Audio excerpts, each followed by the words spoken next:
Okay, so we were on understanding income statement. That was our fourth reading.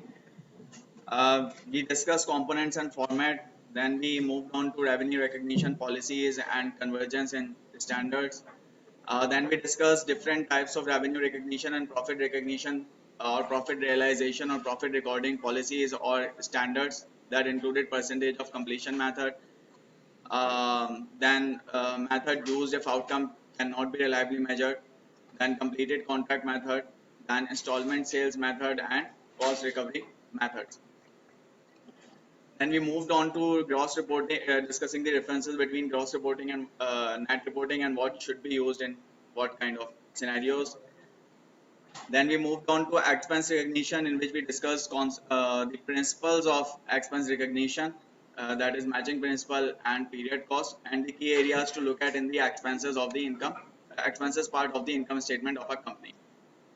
And after non-recurring items, we moved on to EPS, and we ended last class while discussing EPS.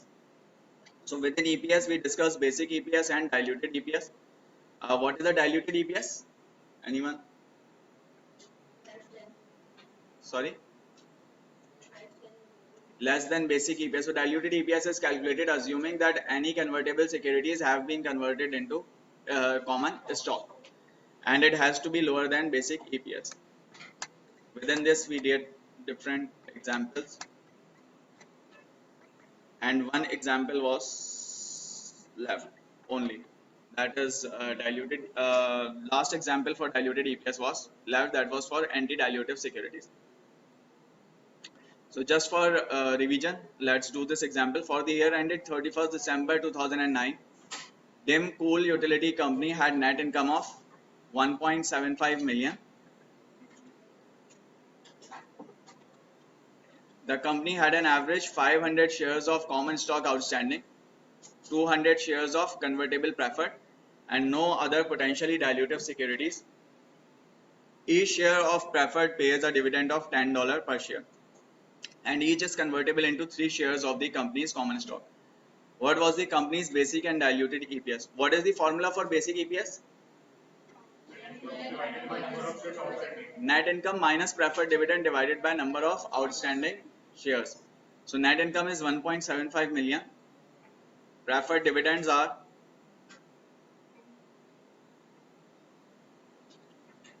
$10 per share. So if it is $10 per share and total number of preferred shares are 20,000, then it will be 10 into 20,000.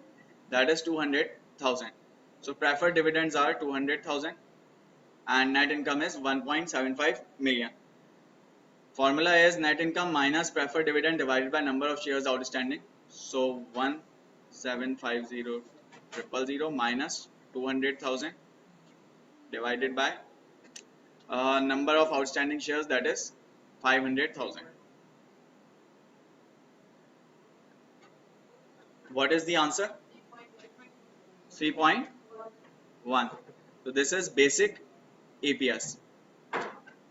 For diluted EPS, assumption will be that this convertible preferred stock has been converted into common stock.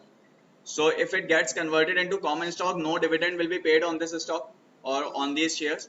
So that means numerator will simply be net income. That is 1,750,000. So this is your numerator, and denominator would now be higher because preferred stock or preferred shares have been converted into common shares. So they have told you that each preferred share is convertible into 3 shares of common stock. So if there are total 20,000 shares, they can be converted into 60,000 shares. So 20,000 into 3, that is 60,000 shares. So the company already had 500,000 shares and it has now converted 60,000 more. So what will be the answer? 3.125. So what is the diluted EPS?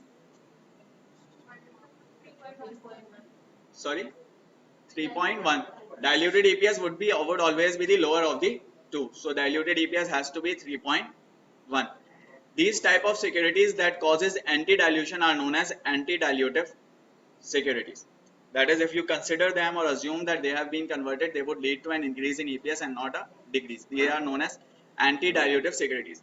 So within these two EPS, diluted EPS would be 3.1. Any confusion so far in this question? So this is